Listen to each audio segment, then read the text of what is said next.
안녕하십니까, 이현율입니다. 오늘은 유재수 경제부시장의 어떤 사건 와중에서 나온 청와대 경제정책, 경제관로도를 들어선 이니셔티브, 그러니까 알력을 제가 한번 이야기를 해보겠습니다. 유재수 경제부시장, 부산시 경제부시장이 김태호 감찰반은 이 폭로에 의해서 결국은 9개월 만에 구속이 됐는데, 그 와중에서 일어나는 일을 가만 보면 그런 워딩이 하나 있습니다. 그 감찰반원 중에 한 사람이 이제 유재수 씨를 찾아가가지고 하여튼 이렇게 좀 잘 무마를 하려고 갔더니, 유재수 씨가 하는 말이, 아니 당신 아직 원대 복귀 안 하고 그래 있느냐, 그러면서 이 감찰을 장하성 씨가 시킨 거냐, 이렇게 물었다는 겁니다. 그래서 장하성이 하고 이 감찰이 무슨 사건이, 무슨 연관이 있는가 하는 그 의구심들을 이제 많이 가졌었죠. 그래서 제가 이제 쭉 정권 초기에 청와대 경제정책 결정 과정을 쭉 한번 보니까, 이게 이제 등장하는 인물이 변양균 노무현 대통령 시절에 기획재정처장 및 청와대 정책실장, 그리고 이제 장하성, 문재인 지금 현 정권의 시절에 이제 정책실장, 청와대 정책실장, 두 사람의 인맥의 어떤 라인의 어떤 각축, 알력, 이런 게 지금 조금씩 드러나고 있습니다. 그래서 그 부분을 한번 살펴봅시다.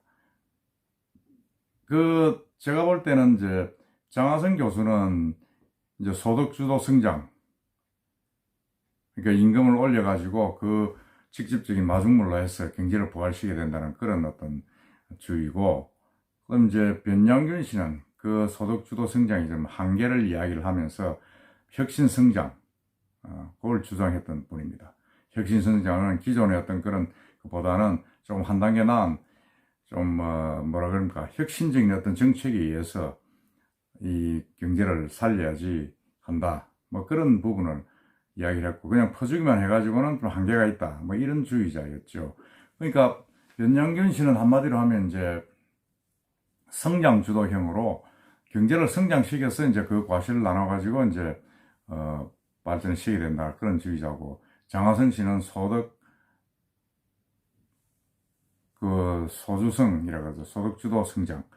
그렇게 좀 차이가 있습니다. 물론 전문가들은 변양균 씨 이론은 경제학자 슈페터의 어떤 이론이다라는 이야기도 하고, 그 다음에 이제 장하성 씨는 케인즈 이론을 이야기를 했다, 그 이야기를 하는데, 그건 좀 어려우니까 그건 접어놓고, 그래서 처음에 이제 사실은 그런 이야기가 있었습니다.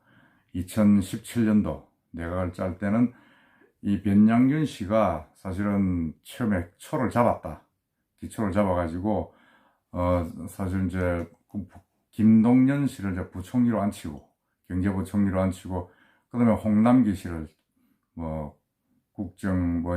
국무조정실장, 이런 식으로 앉히고, 사실상 많이 개최를 하고, 그렇게 이제 판을 짰다, 이렇게 이야기를 했는데, 그게 이제 나중에 문재인 대통령의 어떤 경제정책이 소득주도 성장 쪽으로 이제 판이 바뀌면서, 이제 완전히 이제 장하성 씨 쪽으로 넘어갔죠. 장하성 씨는 지금 당시 최종구 금융위원장 이런 식으로 금융계를 완전히 장악을 하고 있었고, 변양균 씨는 기획예산처처장 할 당시에 자기 부하들, 이 양반들을 데리고 이제 판을 짠 거죠. 판을 짰는데, 사실은 경제관료와 어떤 면에서는 또 경제관료가 아닌 금융이나 학자들의 어떤 그런 두 라인의 구분이 좀 되어 있습니다. 장 실장 측근은 김상조 공정거래위원장, 지금 정책실장이죠. 그분이 이제 참여연대에서 만난 분 아닙니까?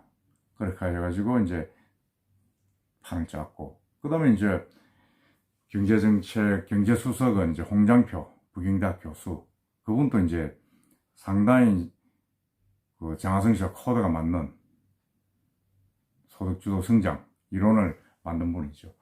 그렇게 이제 갔습니다. 가가지고 변장균 씨 쪽이 밀리는 바람에 상당히 초기에 그 장하성 실장하고 김동연 경제부총리하고 얼마나 좀 삐걱대었습니까? 여러분들이 아마 계속 어떤 마찰, 임금 인상, 그 인상이라든지 근무 시간을 둘러싼 어떤 그런 부분에서 시시콜콜 계속 좀 이렇게 마찰이 있었고, 김동연 경제부총리를 좀 패싱을 시키면서 정책 위반되고, 김동연 부총리가 거기에 대해서 불만을 드러내고 하는 그런 부분이 아마 있은 걸로 기억하실 겁니다. 뭐 그런 어떤 연루들이 뭐 그런 관계에서 마찰에서 나오지 않았냐 그런 생각이 듭니다.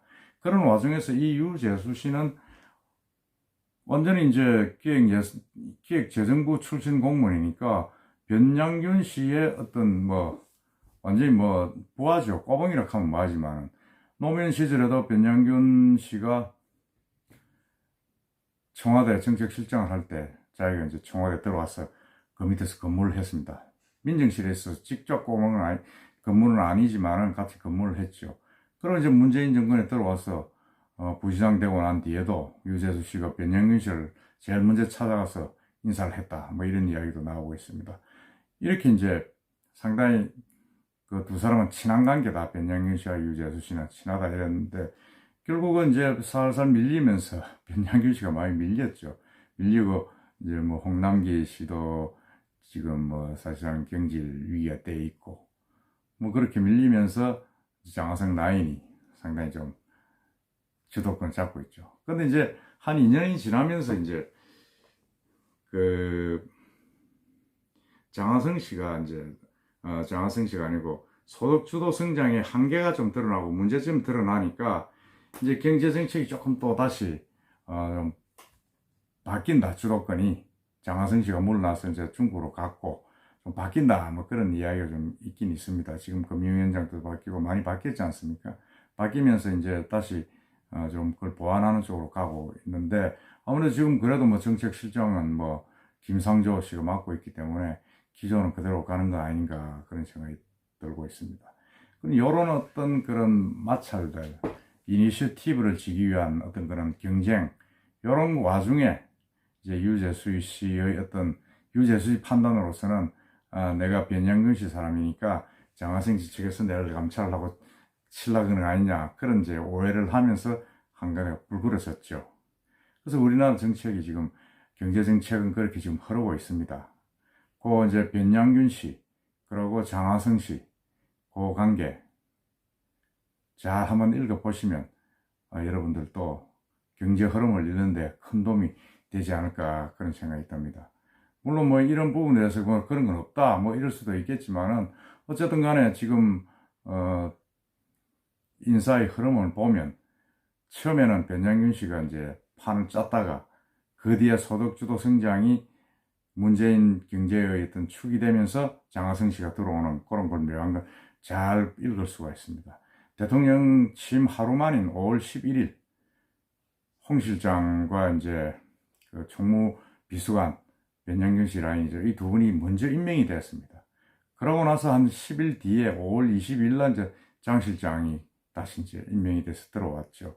그러니까 처음에서는 이제 변영균 라인이 먼저 잡은 거죠. 그걸 주도권을 잡았는데 그 뒤에 이제 우리가 문재인 경제정책, 문재인 노믹스를 하는 거기에서 소득주도 성장론이 잡으면서 이제 판이 바뀌어진 거죠. 그리고 이제 기업을 조직이 위한 뭐 불공정위원회에 기업 집단국들이 들어서고 이러면서 아주 이제 경제 쪽에 그 기업체 쪽에 아주 반기업적으로 강한 그런 정책을 펴게 되는 거죠. 그래서 이 여러 가지 부분들이 사실은 현재 경제 정책을 끌고 나가는 판입니다만은 장하성 씨는 일단 뭐 여러 가지 평으로 소득주도 성장을 장기적으로 보면 뭐 결과도 볼 수 있다 하지만은 제가 볼 때는 뭐 여러 가지 좀 후유증들이 지금 많이 나오고 있습니다. 그래서 그 보완을 빨리 해야 된다. 그 임금 인상률도 이제 자기가 계획했던 것보다는 많이 떨어졌고, 그 다음에 이제 탄력 근로제 이래가지고 주 52시간도 지금 많이 보완이 되고 있지 않습니까? 그렇게 되면 다시 변양균 라인, 기획재정부 라인들이 다시 올라올 수 있는 계기가 또 되고, 그렇게 되면 또 기업 친화적인 정책이 또 생길 수 있다. 그런 생각을 한번 해보고 또 판단해 봅니다. 여러분 어떻게 생각하십니까? 어떤 이런 묘한 어떤 경제정책의 어떤 그런 흐름, 양대 산맥의 어떤 그런 교환, 이니시티브 이런 부분들은 또 경제를 읽으면서 한번 보시면 좋은 도움이 되실 거라 생각합니다. 감사합니다. 연율입니다.